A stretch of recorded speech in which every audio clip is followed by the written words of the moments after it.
In this video, I'm going to teach you how to share Microsoft Planner with external users. So in order to do that, you first need to head over to planner.cloud.microsoft and from in there, proceed to click onto this sign in option in order to sign in into your account. So you can also get your planner for iOS and Android.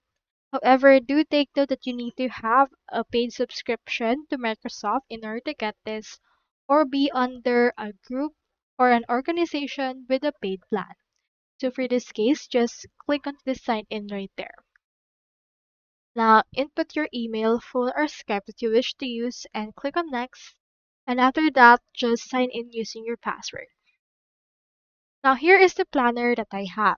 So I want to share this particular planner, which is the employee onboarding planner, with external users.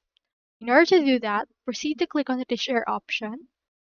In here, you can actually add members in order to create a group. So for example, if you have an existing group, you can choose in here this one. But since you will share this to external users, let's choose in here this create group option and add members right here. Just enter right here their email and then click onto this create group right here.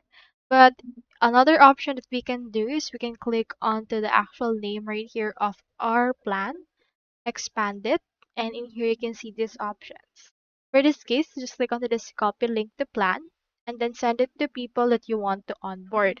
So for this case, you can just actually access this particular email or this particular plan using the link that we have copied. You just need to provide that to people or external users that will use this particular planner. However, do take note that you only have a view option for them and not an edit option.